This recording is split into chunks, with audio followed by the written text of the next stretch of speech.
고등학교 1학년 9월 올해 9월 학력평가 33번 지문입니다. 오답률 6이고요. 그 다음에 오답률은 59.5%니까 60% 가량 정도의 학생들이 틀린 문제이니까 1, 2등급 정도만 해결했다. 그래서 나머지 3등급 아이들은 다 틀렸다라고 보시면 됩니다. 이게 정답이 1번인데요. 나머지 그 선택지 비율을 보시면은 2번이 16.2%, 3번이 15.8%, 그리고 5번을 16.4%의 학생들이 정답으로 선택을 했습니다. 그러니까 어찌 보면은 정답으로 이렇게 선택한 비율이 골고루 분포가 되어 있으니까 결국 학생들이 이 지문을 제대로 이해하지 못했다, 이렇게 보시면 되겠고요. 출제자 입장에서 본다 그러면은 선택지를 굉장히 잘 만들었다, 이렇게 또 평가를 할 수 있겠습니다. 지금 이 33번 문항을 어떻게 해결했는지를 제가 설명하는 그런 건 아니고요. 이제 이 지문을 가지고 학교에서 출제를 한다고 가정했을 때 어떻게 또 출제를 할 수 있을지, 여기에 지금 초점을 맞춰서 설명을 해 드리겠습니다. 방금 33번 지문을 문장 단위로 다시 이렇게 살펴보시면은 다음과 같습니다. 그리고 빈칸 문장이 2번 문장이었죠. 그래서 they 다음에 동사구 전체를 빈칸으로 출제를 했는데요. 빈칸 추론 문제는 결국 같은 말이 반복되어서 지문에서 나오게 됩니다. 그래서 반복되는 말을 찾아가지고 그거를 근거로 해가지고 빈칸을 완성해 주시면 되는 거죠. 그러니까 빈칸 추론 문제는 문장에 계속해서 이렇게 반복되는 말들이 나온다, 이런 이야기인 겁니다. 자, 색깔별로 제가 이렇게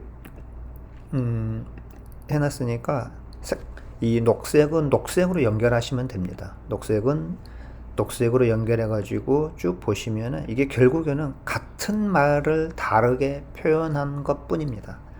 그래서 녹색은 녹색으로 연결하시고요. 그 다음에 주황색은 주황색으로 연결하시면 됩니다.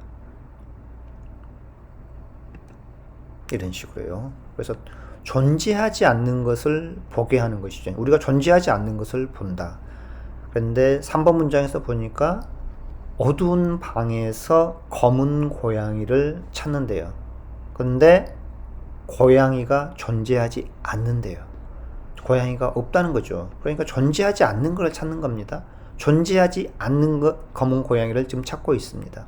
그러니까 2번하고 3번도 결국에는 이게 뭡니까? 재진술, 같은 문장이죠. 같은 말이라는 겁니다. 그리고 5번에서 이 the wrong concept은 뭡니까?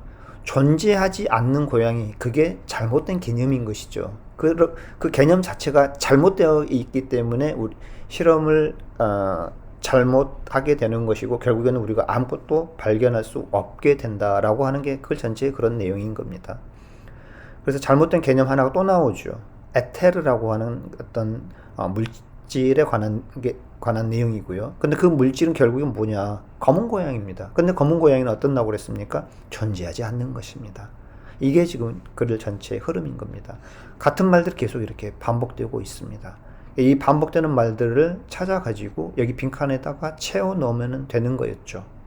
다 알려주고 있죠. 알려주고 있습니다. 알려주고 있고요. 이러한 것들을 근거로 해가지고 빈칸을 이렇게 찾아내야 하는 겁니다. 근데 근거가 없이 출제하는 문제는 없습니다. 그거는 출제 오류입니다. 자, 그러면은 이제 학교에서 어디다가 또 출제를 할 수 있겠느냐? 빈칸으로 출제한 지문을 가지고 또 빈칸으로 출제할 수 있겠느냐? 당연히 가능합니다.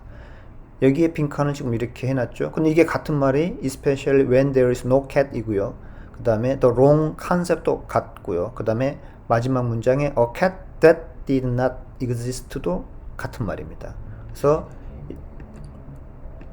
빈칸을 만약에 출제한다 그러면은 이 두 곳 정도가 출제 가능한 빈칸입니다.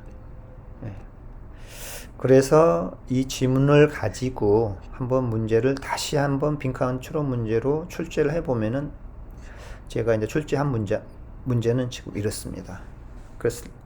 그랬을 때 이제 여러분들이 학생들이 이걸 이제 답을 찾아보셔야 합니다. 그거 이제 연습 한번 해보시는 겁니다. 그러니까 아까 제가 말씀드렸듯이 두 번째 문장에서 여기 that aren't present 있죠. 이게 지금 핵심입니다. 존재하지 않는 것. 존재하지 않는 것을 우리가 전제를 하는 것. 그게 잘못된 개념이라고 하는 겁니다. 그게. 그래서 여기 하나, 그 다음에 especially when there is no cat. 고양이가 존재하지 않는데 고양이를 찾으라고 하는 것. 그게 전제 자체가 잘못됐다는 겁니다. 그리고 여기에 또 뭐가 들어와야 됩니까? 존재하지 않은 고양이. 그러니까 답은 3번이죠. A cat that did not exist. 이렇게 이제 출제를 해볼 수 있는 거니까요. 학생들한테 한번 이거 문제 한번 줘보십시오. 어떻게 잘 풀 수 있는지. 자, 그 다음에 하나 더 출제할 수 있는데요.